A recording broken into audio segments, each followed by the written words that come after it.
Puji Tuhan, selamat pagi buat kita semua, orang-orang yang percaya kepada Tuhan, orang-orang yang diberkati oleh Tuhan. Pagi hari ini, sebelum kita melangkah lebih jauh lagi di hari yang baru ini, sebelum kita melakukan segala aktivitas kita mau bekali kehidupan kita dengan firman Tuhan. Kita baca firman Tuhan pagi hari ini di dalam 2 Korintus 2 ayatnya yang ke-12 berkata demikian. Ketika aku tiba di Troas untuk memberitakan Injil Kristus, aku dapati bahwa Tuhan telah membuka jalan untuk pekerjaan Tuhan di sana. Saya beri judul renungan di pagi hari ini dengan judul Tuhan yang buka jalan. Dalam ayat ini berbicara tentang Rasul Paulus.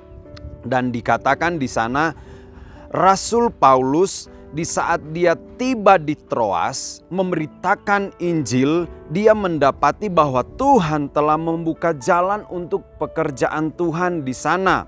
Troas lengkapnya Alexandria Troas. Menurut yang saya baca dalam Google, Troas merupakan sebuah kota kuno berbudaya Yunani yang terletak di tepi Laut Aegea.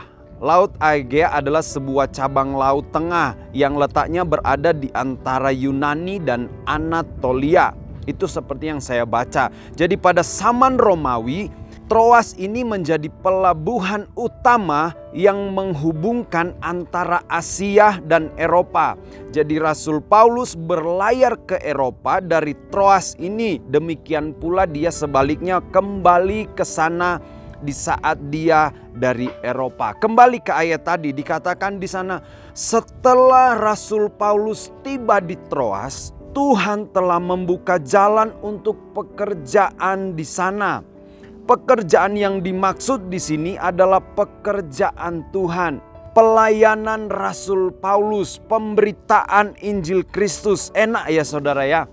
Di saat kita pergi ke suatu tempat untuk melakukan pekerjaan, melakukan aktivitas, melakukan tugas yang dipercayakan kepada kita, atau kita mau melayani di suatu tempat, terus saat kita sampai di sana, di saat kita tiba di sana, segala sesuatu yang kita butuhkan sudah tersedia. Sehingga pekerjaan kita bisa berjalan dengan baik, berjalan dengan lancar.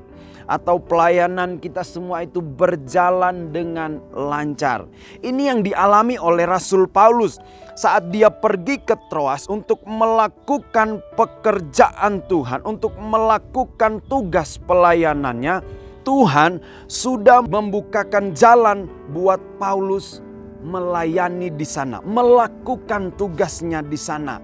Yang menjadi pertanyaan, kenapa Tuhan membukakan jalan buat Rasul Paulus? Enak banget jadi Rasul Paulus. Kenapa demikian? Kita pun bisa seperti Rasul Paulus.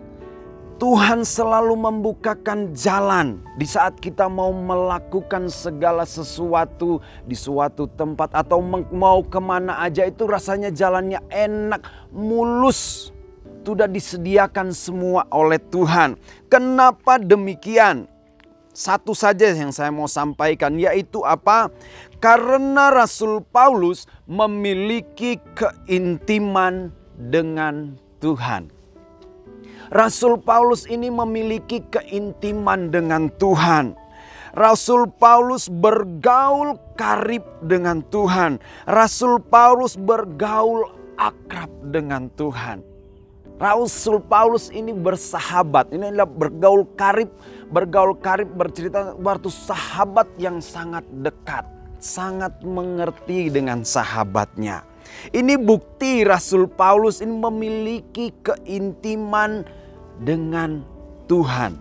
Di dalam Kisah Para Rasul 16 ayat ke-25 berkata demikian, tetapi kira-kira tengah malam Paulus dan Silas berdoa dan menyanyikan puji-pujian kepada Allah, dan orang-orang hukuman lain mendengarkan mereka. Ini bukti ya, bukti bahwa Rasul Paulus itu memiliki keintiman dengan Tuhan. Padahal pada waktu itu keadaan Rasul Paulus sangat-sangat tidak enak. Tidak dalam keadaan yang enak, tidak dalam keadaan baik-baik saja. Rasul Paulus dan Silas pada waktu itu dipenjara. Di penjara pun bukan hanya sekedar dimasukin, tetapi di sana dikatakan kakinya dipasung. Tidak bisa ngapa-ngapain. Di dalam penjara bukan suatu hal yang enak. Di penjara bukan karena melakukan kejahatan juga, tetapi karena melakukan kebenaran, memberitakan kebenaran Kristus. Dia melakukan mujizat dalam nama Yesus, seperti yang tertulis dalam ayat yang barusan kita baca. Saat di dalam penjara Rasul Paulus berdoa dan dia naikkan puji-pujian kepada Tuhan. Di saat dalam keadaan apapun, Rasul Paulus tetap intim dengan Tuhan. Kepala penjara dan semua orang di dalam penjara pasti tahu kalau Paulus dan Silas itu dipenjara karena Yesus. Rasul Paulus dipenjara itu bukan karena hal-hal yang melakukan kejahatan, tetapi kepala penjara dan semua orang pasti tahu kalau Rasul Paulus dipenjara karena Yesus. Pada waktu itu mungkin ya saudara, mungkin kepala penjara dan sebagian orang dalam penjara bisa ketawa melihat yang Paulus dan Silas lakukan. Kenapa demikian? Karena mereka berdua dipenjara karena Yesus. Tapi kok masih berdoa memuji Tuhan, memuji-muji Tuhan, berdoa kepada Tuhan Yesus. Tetapi kita melihat dengan apa yang dilakukan Rasul Paulus, dengan keintimannya dengan Tuhan. Kita melihat selanjutnya dalam Kisah Para Rasul 16 ayatnya yang ke-26. Akan tetapi terjadilah gempa bumi yang hebat, sehingga sendi-sendi penjara itu goyah, dan seketika itu juga terbukalah semua pintu dan terlepaslah belenggu mereka semua.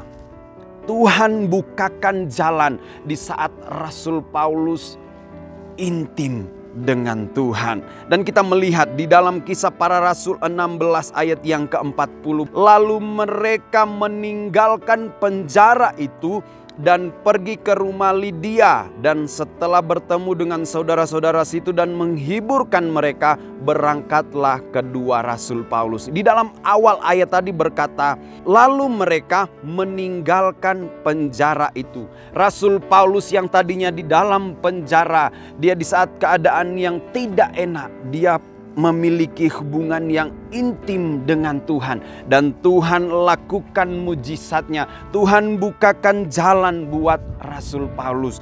Tuhan membuka jalan buat Rasul Paulus di saat dia intim dengan Tuhan. Demikian juga dengan kehidupan kita. Kalau kita mau seperti Rasul Paulus, di saat kita mau setiap apapun yang kita lakukan, Tuhan senantiasa turut campur tangan. Tuhan bukakan jalan. Mari kita mau intim dengan Tuhan. Puji Tuhan, amin. Firman Tuhan kita berdoa. Segala puji syukur hanya bagi Engkau Tuhan. Di pagi hari ini kami mengucap syukur, berterima kasih karena Engkau sangat baik dalam kehidupan kami.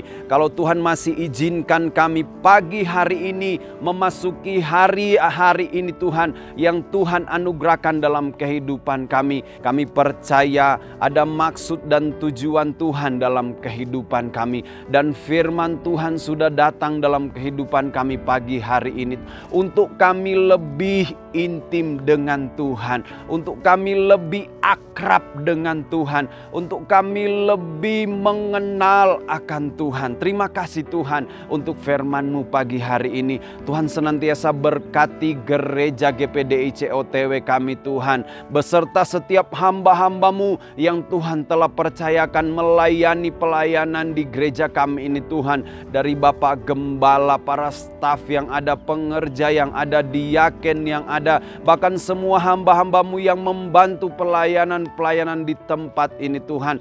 Tuhan yang tetap senantiasa memberkati kehidupan mereka. Bahkan umat-umat-Mu Tuhan tetap senantiasa memberkati apapun setiap pekerjaan usaha mata pencaharian mereka. Tuhan tolong, Tuhan berkati, Tuhan kirimkan berkat-berkat Tuhan dalam kehidupan mereka. Kalaupun ada saat ini yang dalam keadaan kelemahan tubuh, yang saat ini dalam keadaan sakit Tuhan, Tuhan jamah mereka. Hari ini Tuhan pulihkan kekuatan mereka, Tuhan sembuhkan sakit mereka. Terima kasih Tuhan, kami mengucap syukur kepada Engkau. Kami masuki hari yang baru ini bersama-sama dengan Engkau. Di dalam nama Tuhan Yesus Kristus. Haleluya. Amin.